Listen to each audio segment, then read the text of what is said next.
ನಮಸ್ಕಾರ ಸ್ನೇಹಿತರೆ, ಮಖಾನದ ಬಗ್ಗೆ ನೀವು ಕೇಳಿರಬಹುದು. ಇತ್ತೀಚಿನ ದಿನಗಳಲ್ಲಂತೂ ಇದು ಚಿರಪರಿಚಿತ ಆಹಾರವಾಗಿದೆ. ಇದನ್ನು ಕಮಲದ ಬೀಜ ಎಂದು ಕರೆಯುತ್ತಾರೆ. ಅದರಲ್ಲೂ ಡಯಟ್ ಅನುಸರಿಸುವವರಂತೂ ಮಖಾನವನ್ನು ಹೆಚ್ಚಾಗಿ ಸೇವಿಸುತ್ತಾರೆ. ನಿಮಗೆ ಗೊತ್ತಾ, ಮಖಾನ ಸೇವನೆ ಮಧುಮೇಹಿಗಳಿಗೆ ಒಳ್ಳೆಯದಂತೆ. ಮಧುಮೇಹ ಇರುವವರು ತಮ್ಮ ಆಹಾರದಲ್ಲಿ ಕಡಿಮೆ ಗ್ಲೈಸೆಮಿಕ್ ಇಂಡೆಕ್ಸ್, ಹೆಚ್ಚಿನ ಫೈಬರ್ ಭರಿತ ಆಹಾರವನ್ನು ಸೇವಿಸಬೇಕು. ಅಂಥವರಿಗೆ ಮಖಾನ ತುಂಬಾನೇ ಒಳ್ಳೆಯದು. ಮಖಾನ ರುಚಿಕರವಾದ ತಿಂಡಿ ಮಾತ್ರವಲ್ಲದೆ ಪೌಷ್ಟಿಕಾಂಶದ ಶಕ್ತಿ ಕೇಂದ್ರವಾಗಿದೆ. ಈ ಬೀಜಗಳು ಕಡಿಮೆ ಕ್ಯಾಲೋರಿ ಮತ್ತು ಕೊಬ್ಬನ್ನು ಹೊಂದಿರುತ್ತವೆ. ಇದು ಮಧುಮೇಹ ಹೊಂದಿರುವ ವ್ಯಕ್ತಿಗಳಿಗೆ ಸೂಕ್ತವಾದ ಆಯ್ಕೆಯಾಗಿದೆ. ಅವು ಪ್ರೋಟೀನ್, ಫೈಬರ್, ಮ್ಯಾಗ್ನೀಷಿಯಂ, ಪೊಟ್ಯಾಷಿಯಂ ಮತ್ತು ರಂಜಕದಂತಹ ಅಗತ್ಯವಾದ ಪೋಷಕಾಂಶಗಳಲ್ಲಿ ಸಮೃದ್ಧವಾಗಿವೆ. ಇನ್ನು ಮಖಾನ ವನಹಣ್ಣು. ಇದು ಕಡಿಮೆ ಗ್ಲೈಸೆಮಿಕ್ ಸೂಚಿಯನ್ನು ಹೊಂದಿದೆ ಮತ್ತು ಫೈಬರ್ನಲ್ಲಿ ಸಮೃದ್ಧವಾಗಿದೆ. ಇದರಲ್ಲಿರುವ ಫೈಬರ್ ಸಕ್ಕರೆಯನ್ನು ಹೀರಿಕೊಳ್ಳಲು ಕೆಲಸ ಮಾಡುತ್ತದೆ ಮತ್ತು ಚಯಾಪಚಯ ದರವನ್ನು ಹೆಚ್ಚಿಸುವ ಮೂಲಕ ಜೀರ್ಣಕ್ರಿಯೆಗೆ ಸಹಾಯ ಮಾಡುತ್ತದೆ. ನೀವು ಮಧುಮೇಹಿಯಾಗಿದ್ದರೆ ಮಖಾನವನ್ನು ಸೇವಿಸುವುದು ಉತ್ತಮ. ಮಧುಮೇಹ ರೋಗಿಗಳು ಮಖಾನವನ್ನು ಯಾವಾಗ ಮತ್ತು ಎಷ್ಟು ಪ್ರಮಾಣದಲ್ಲಿ ಸೇವಿಸಬೇಕು ಎಂಬುದನ್ನು ಇವತ್ತಿನ ವಿಡಿಯೋ ಮುಖಾಂತರ ತಿಳಿದುಕೊಳ್ಳೋಣ.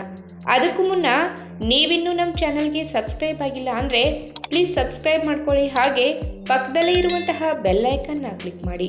ಮಖಾನ ಕಡಿಮೆ ಗ್ಲೈಸೆಮಿಕ್ ಇಂಡೆಕ್ಸ್ ಹೊಂದಿರುವ ವನಹಣ್ಣು. ಇದು ದೇಹದಲ್ಲಿನ ಶಕ್ತಿಯನ್ನು ಕ್ರಮೇಣ ಸಮತೋಲನಗೊಳಿಸುವ ಮೂಲಕ ಸಕ್ಕರೆಯ ಸೈಕನ್ನು ತಡೆಯಲು ಸಹಾಯ ಮಾಡುತ್ತದೆ. ಇದರ ನಾರಿನಾಂಶವು ಸಕ್ಕರೆಯ ಚಯಾಪಚಯವನ್ನು ವೇಗಗೊಳಿಸುತ್ತದೆ ಮತ್ತು ಹೆಚ್ಚುವರಿ ಸಕ್ಕರೆಯು ದೇಹದಲ್ಲಿ ಸಂಗ್ರಹವಾಗುವುದನ್ನು ಮತ್ತು ರಕ್ತಕ್ಕೆ ಸೇರುವುದನ್ನು ತಡೆಯುತ್ತದೆ. ನಂತರ ಇದು ಮಧುಮೇಹದಲ್ಲಿ ಕರುಳಿನ ಚಲನೆಯನ್ನು ಸುಧಾರಿಸುವ ಮೂಲಕ ಮಲಬದ್ಧತೆಯನ್ನು ತಡೆಯುತ್ತದೆ. ಮಖಾನವು ಮ್ಯಾಗ್ನೀಷಿಯಂನಲ್ಲಿ ಸಮೃದ್ಧವಾಗಿದೆ. ಆದ್ದರಿಂದ ಇದು ದೇಹದಲ್ಲಿ ಆಮ್ಲಜನಕ ಮತ್ತು ರಕ್ತದೊತ್ತಡವನ್ನು ಗಮನಾರ್ಹವಾಗಿ ಸುಧಾರಿಸುತ್ತದೆ. ಇದು ಮಧುಮೇಹದಲ್ಲಿ ಹೃದ್ರೋಗದ ಅಪಾಯವನ್ನು ಕಡಿಮೆ ಮಾಡುತ್ತದೆ. ಇನ್ನು ಮಧುಮೇಹ ರೋಗಿಗಳಿಗೆ ಪ್ರೋಟೀನ್ ಅತ್ಯಗತ್ಯ ಪೋಷಕಾಂಶವಾಗಿದೆ, ಏಕೆಂದರೆ ಇದು ಅಂಗಾಂಶಗಳನ್ನು ನಿರ್ಮಿಸಲು ಮತ್ತು ಸರಿಪಡಿಸಲು ಸಹಾಯ ಮಾಡುತ್ತದೆ. ಮಖಾನವು ಗಮನಾರ್ಹ ಪ್ರಮಾಣದ ಪ್ರೋಟೀನನ್ನು ಹೊಂದಿದೆ. ಇದು ಹಸಿವನ್ನು ನಿಯಂತ್ರಿಸಲು ಸಹಾಯ ಮಾಡುತ್ತದೆ. ಮಖಾನದಂತಹ ಪ್ರೋಟೀನ್ ಭರಿತ ಆಹಾರಗಳಿಂದ ಶಕ್ತಿಯ ನಿಧಾನ ಬಿಡುಗಡೆಯು ರಕ್ತದಲ್ಲಿನ ಸಕ್ಕರೆಯ ಏರಿಳಿತವನ್ನು ತಡೆಯುತ್ತದೆ.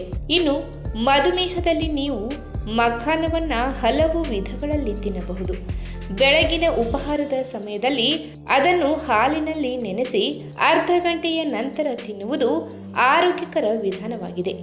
ಇದಲ್ಲದೆ ನೀವು ಇದನ್ನು ಬೆಳಗಿನ ಉಪಹಾರವಾಗಿ ಸೇವಿಸಬಹುದು ಅಥವಾ ಮಧುಮೇಹಿಗಳು ಪ್ರತಿದಿನ 2-3 ಹಿಡಿ, ಅಂದರೆ ಸುಮಾರು 30 ಗ್ರಾಂಗಳಷ್ಟು ಮಖಾನವನ್ನು ಮಾತ್ರ ಸೇವಿಸಬೇಕು. ಹೀಗೆ ಮಾಡುವುದರಿಂದ ಶುಗರ್ ಸ್ಪೈಕನ್ನು ತಡೆಗಟ್ಟಲು ಮತ್ತು ಮಧುಮೇಹವನ್ನು ನಿರ್ವಹಿಸಲು ಸಹಾಯ ಮಾಡುತ್ತದೆ.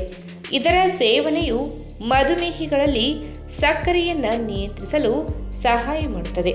ಹಾಗಾಗಿ ಇದು ಮಧುಮೇಹಿಗಳಿಗೆ ಹೆಚ್ಚು ಪ್ರಯೋಜನಕಾರಿಯಾಗಿದೆ.